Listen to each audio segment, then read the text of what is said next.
Hi. It's Lucy. We're gonna be talking about depression with my brother Steven. Just bear with me for a second.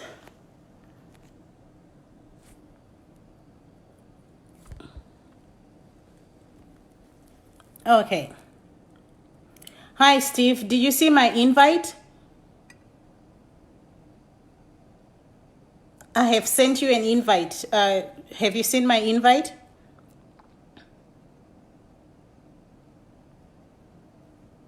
Hello, guys. Have you seen the invite, Steven? Let me know. Okay, guys. Can somebody help us here? I'm trying to add Steve, and Steve was trying to add me, but we're not seeing each other's invites. What's going on? Mems, do you know what's going on? If you can help us?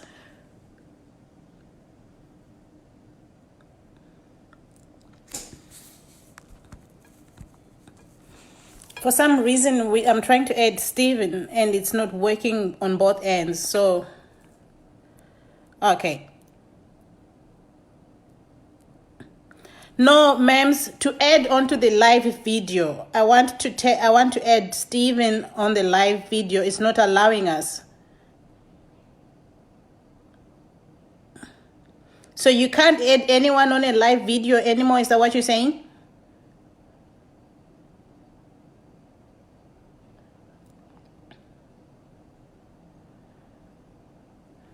Mems is saying that you can't add anyone anymore on Facebook. I don't think so, because I've seen other people. Oh, really? I've seen other people tagging people the last few days. Stephen, my sister Mems is saying that you cannot tag people anymore on Facebook. I don't know how true that is, but we are trying. Hey, Shayla. Thank God you're here. We're having a problem adding Steve. So I need to know what's going on, because I need to be able to communicate and interact with Steven as well. So Shayla, you did a live on Sunday. How did that go? Because we're trying to add somebody.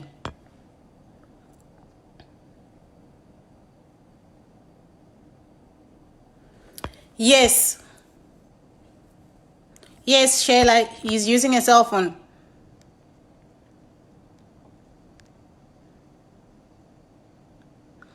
He's using a cell phone.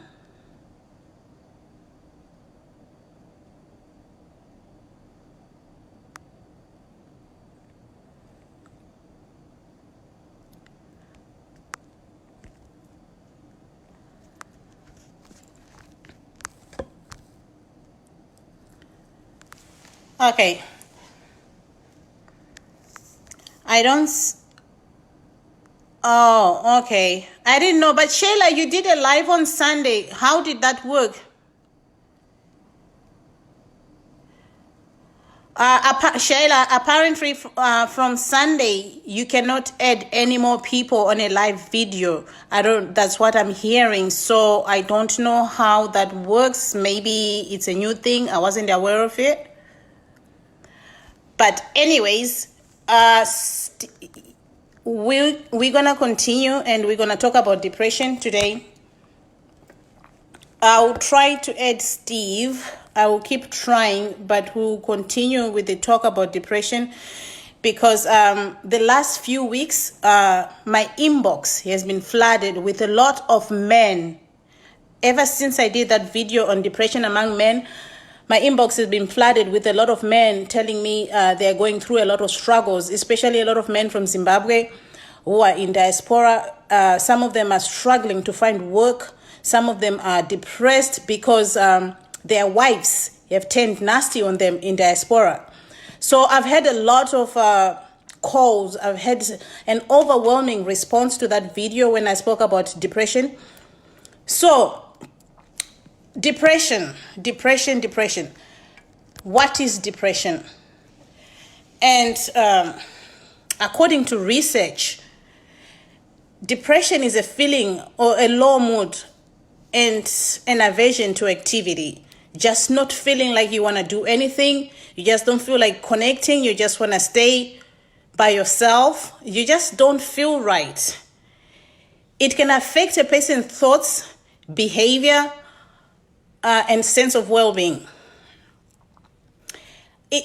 Some features of depression include sadness, suicidal thoughts, and just wanting to end it, just not being interested in doing anything.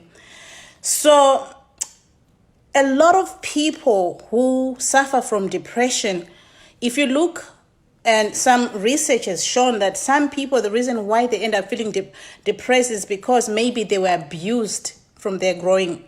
Like, I grew up in Africa where there was a lot of abuse. There was a lot of abuse from uncles. There was a lot of abuse from family members raping girls. But when you spoke out and you said, my uncle raped me, you were not allowed to talk. Some family members would cover for the uncle because the uncle was the breadwinner. You cannot do that to the uncle. We won't have money. So when you grow up and you've had somebody rape you and you cannot speak out, and then you end up living out here where there's no family, it's terrible. It is terrible. It's hard to continue. It's hard to have willpower to do anything. So there is a lot. I suffered from depression. For those of you who didn't know, my mother in Zimbabwe, she committed suicide. I was 10 years old and I suffered from depression because I just hated my mother. I hated my mom. I used to say to my sister, oh my goodness, how can you say we had a mom? Because she killed herself. She killed herself. She didn't love us. If she loved us, she wouldn't have killed herself. But as I came to live in the West, I realized that my mother had a severe case of depression.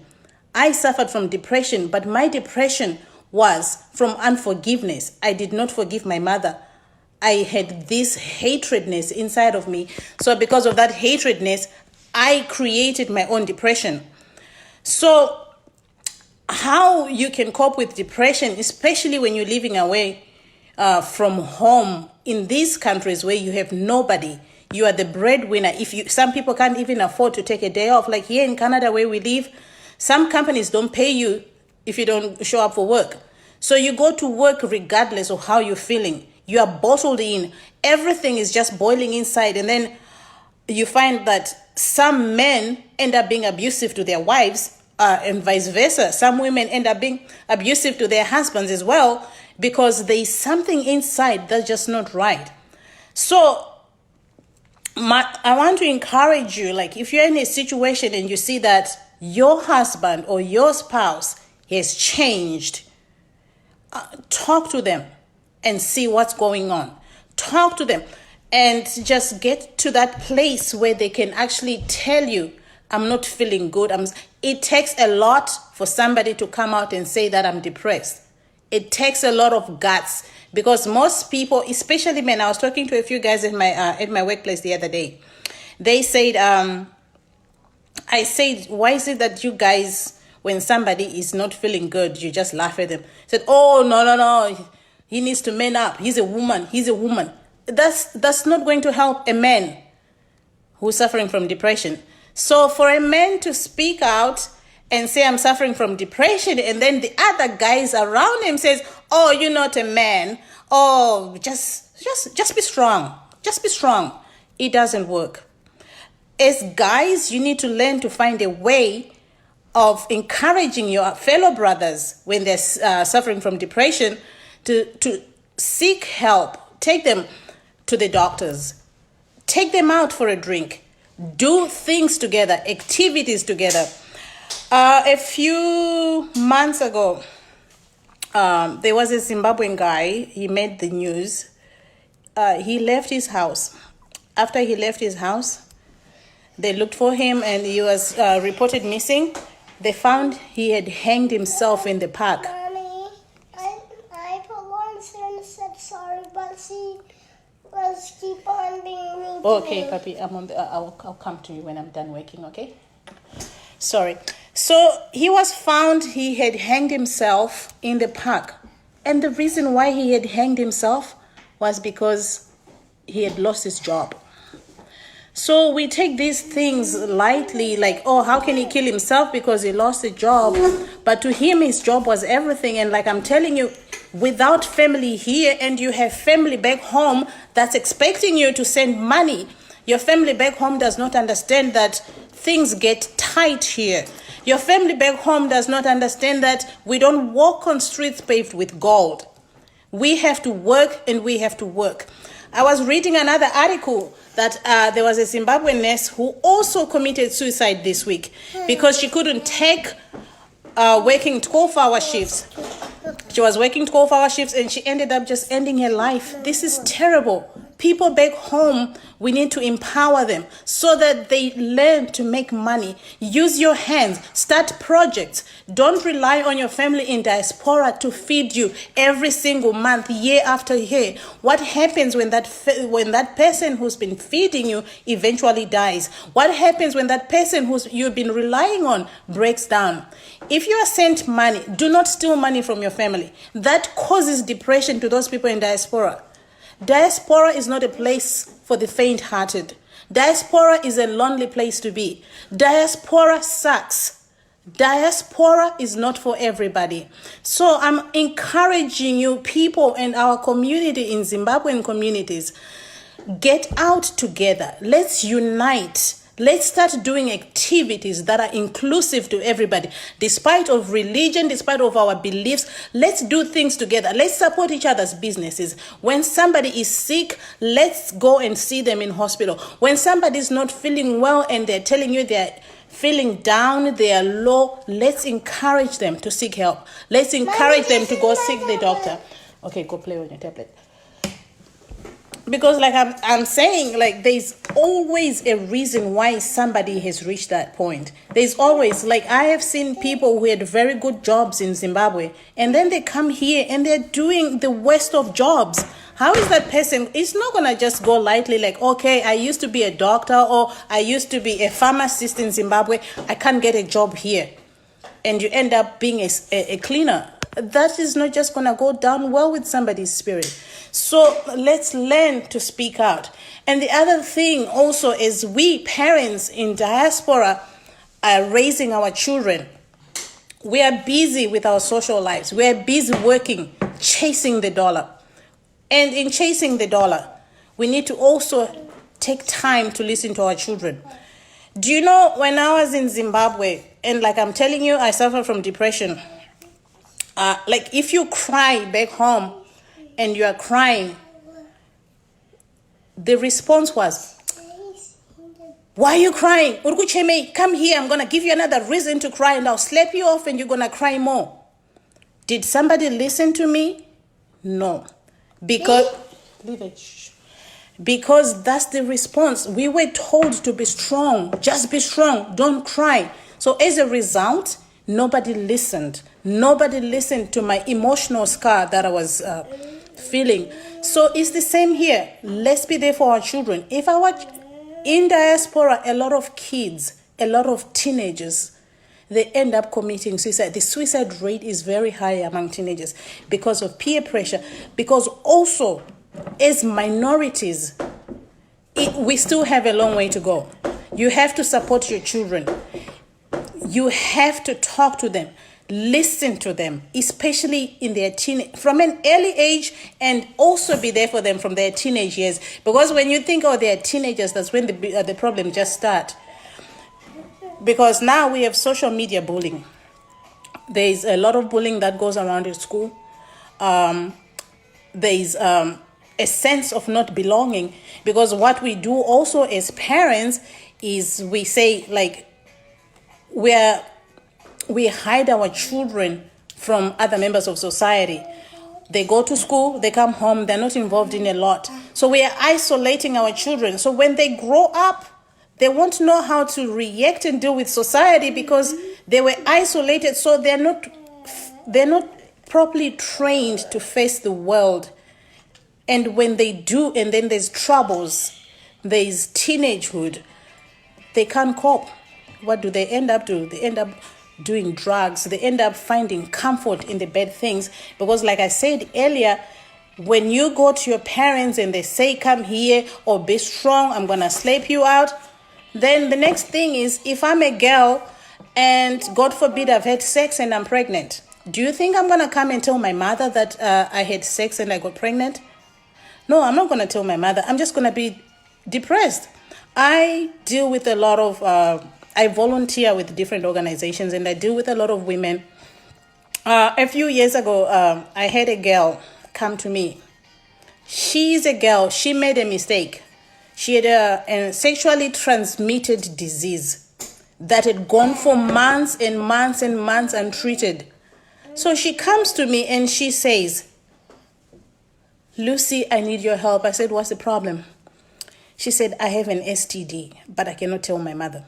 She had been sitting with an STD rotting in her body, but because your mother was never, I feel like crying right now, your mother was never emotionally invested in her daughter. So she did not go to her mother because the mother was always shouting. Mom always was never there emotionally. So when you are faced with these teenage problems and you cannot go to your parents, that's why you find some of our kids end up doing drugs, hanging out with the wrong society, because we shut the door from an early age. Most of these things that end up resulting in a lot of depression as well, according to research, they say people who have had troubled childhoods or they've been abused and they never spoke out because the parents were not there will grow and go back into that state of depression because they never healed from the get-go. So my thing is, guys, let's be there. Let's be there for one another. And let's love one another unconditionally.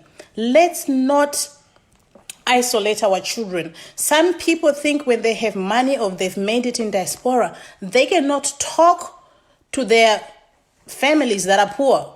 Oh, we can't talk to them. They're always asking for money.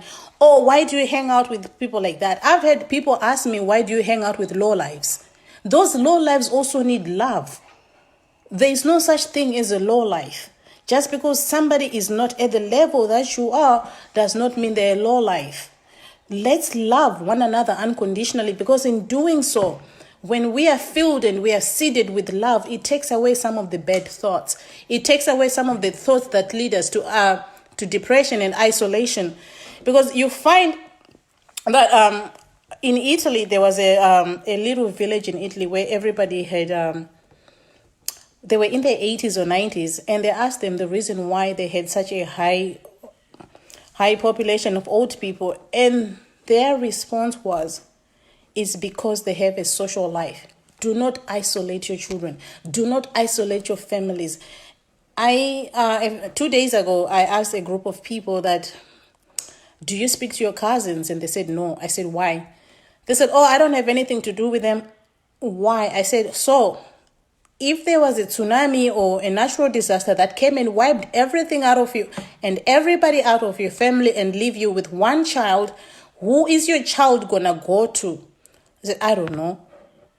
Those long lost cousins, those relatives that we say we try to shield our children from, we need to reconnect with them. We need to be there for each other. Just the little changes in life can change somebody's state of the mind. Just feeling loved can change somebody's state of the mind. So let's curb isolation. Let's go out. Let's get involved.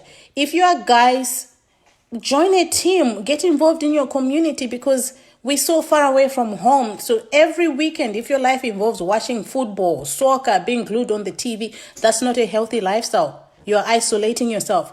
Get involved in your community. Get involved. There's so many different types of sports, even if it's fishing in the summer. Just get involved and go out, because that will help you in the down moments, because the down moments are coming. Life was never meant to be rosy. You have ups and downs.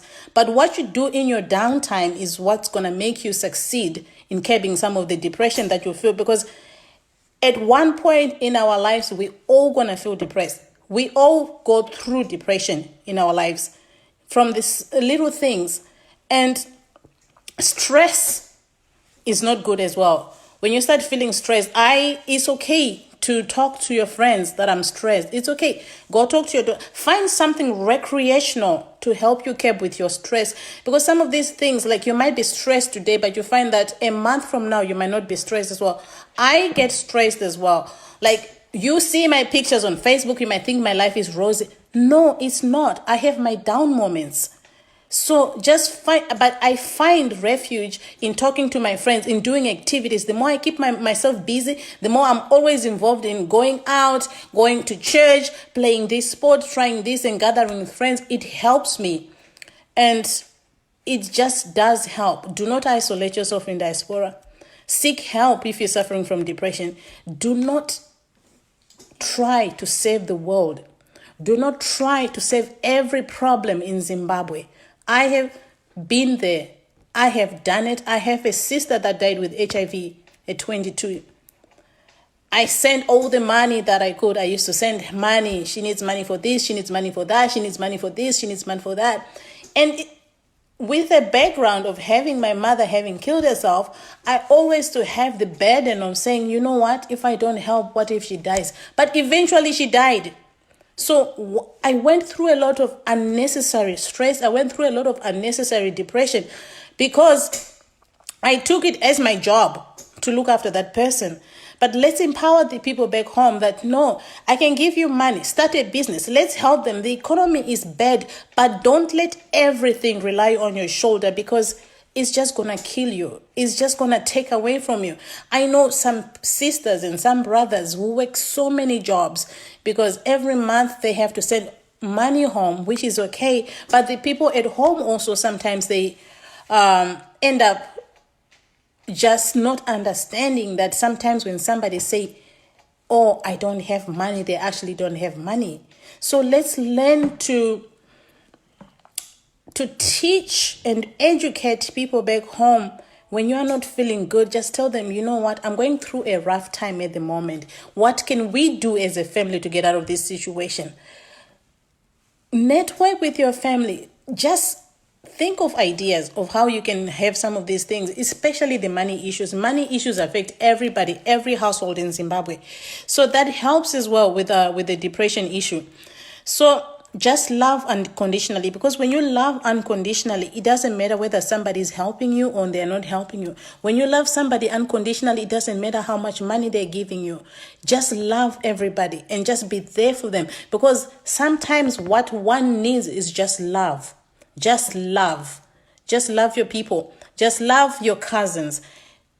Educate your children about your relatives back home. Educate your children about your cousins. Educate your children about everybody in your family, because at the end of the day, we are all gonna die. And if we leave this generation of young children here, they gonna go through depression because they've been isolated, because they don't know where to go. They don't know where to turn to. We need families. We need to be there for each other.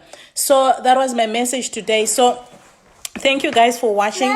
But let's just help one another. Be there for one another. And if your kids have suffered bullying at school or even racism, it's a big deal. Don't just hide it under the carpet. Don't. You are their parents. You have to stand up. You have to bring the change for their future, so that when they grow older, they don't have to deal with some of the things, or they can learn and deal with life's experiences better, because from the get-go, they had help. Do not close the doors. Do not close the doors. Another thing that I want to talk about is money depression, debt depression. Do not lose sleep over debt. Because when you, at the end of the day, you can restart your finances. You can do so many things to get out of your situation. I have had so many things in my inbox. I've had people worrying about money. If everything else fails, don't worry about credit card debt. File for bankruptcy. Go into chapter 11. I don't know what it's called in your country. Go into chapter 11. You can start over. These companies that lend you money, I'm sorry to say, but they're insured against debt. Don't be depressed because you have so much debt. You can talk to these companies. I can't afford to pay this. I can only afford to do this. Make payment arrangement that suits your pocket. Don't get into debt, or don't get into debt depression. Debt depression doesn't benefit. You can be in debt depression today, but with lifestyle changes, you can get out of the debt, because there is so many programs to get out of debt. There is so many things you can do to get out of debt. So there is a guy that asked me about the debt depression he was suffering because he borrowed so much money he couldn't get out of it. You know what? Just start over. File for bankruptcy. In 5, 6, 7 years, you'll be free. The depression that you're going through because of debt is not worth it. It's not worth your life. Refinance. Do a lot of things. Talk to financial advisors. Talk to the banks. They will be able to work with you, because at the end of the day, they cannot force money out of you if you don't have money. They cannot get money out of you if you don't have money. So eliminate the debt depression that you're going through by doing lifestyle changes. You don't have to work 20 jobs to get out of debt. Just start over. File for bankruptcy. If it means you have to file for bankruptcy, don't be ashamed.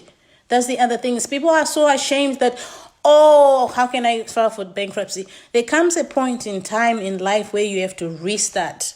It's never too late to restart. Just as it's never too late to go to school, it's never too late to restart your life, to rebuild your credit. There is so many things you can do. Just do not cause yourself to be in that state of mind where you feel hopeless, because there's nothing else you can do. There's so many things you can do. There's organizations you can approach. Depending on where you live, you can even talk to your family doctor and you tell them you're feeling. They have social services. They have help. There's always help. So just speak out and do not worry about a lot of things. Worry about making you happy. Take care of you first before you take care of anybody else.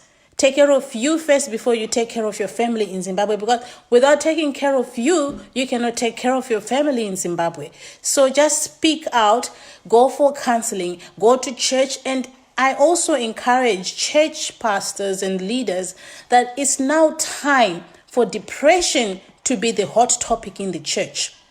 Let's just not talk about God heals disease, God heals disease. Let's talk about ways we can do to help our church members who are going through depression. We should have sermons talking about depression and scriptures talking, encouraging people on how to get out of depression. Let depression become the church's business. Let depression become your organization's business. Let everything that you do so that become something to do with mental health, because at the end of the day, we now live in a society where more and more people need help. More and more people need mental health help.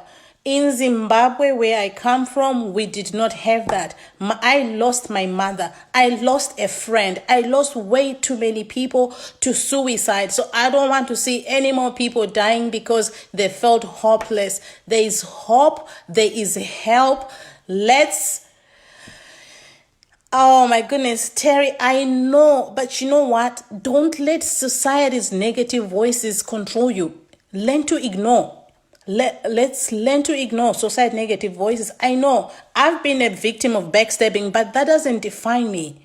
I just let it go. It hurts, but just let it go. Because at the end of the day, it's either you or them. So choose you. Because if you choose you, then they don't matter. What matters is you. So I know it happens in every society, and it happens with everywhere we go. It doesn't matter whether you're in Australia. It hurts. I've been there. It hurts. I've been backstabbed. It hurts. But what do? I choose to love me. At the end of the day, so it's better to end the relationship. If a relationship is not healthy, just end it. Because you love yourself. Love yourself enough to walk away from situations that make you depressed. I hope you heal, honey, because, yeah, I know, I've been there. So hugs to you, ma'ams. Guys, thank you so much for watching. I hope I've helped somebody. let's find ways of distressing, and let's also open up to our children so that when they feel down, in their down moments, they can come to mom and they can come to dad and they feel encouraged, not discouraged, and that they can have safe arms to run to, that even when they go out in the air, they come back and say, you know what, I've made a mistake, mom, I am sorry. Do not neglect your teenagers because they fall pregnant. Do not chase your girl child out of their house because they fell pregnant. Help them. That will avoid, and that will also avoid the going and having, like, especially in some cultures where people end up having backdoor abortions. Let's learn to teach them that it's okay. You make mistakes, but learn from the mistakes. Love your girl child. Love your boy child. Just be there for them. Listen to them. Thank you so much, people, guys. I hope to hear your testimonies, and thank you, Stephen, for allowing me to talk about depression today. And it's been a pleasure talking to you guys.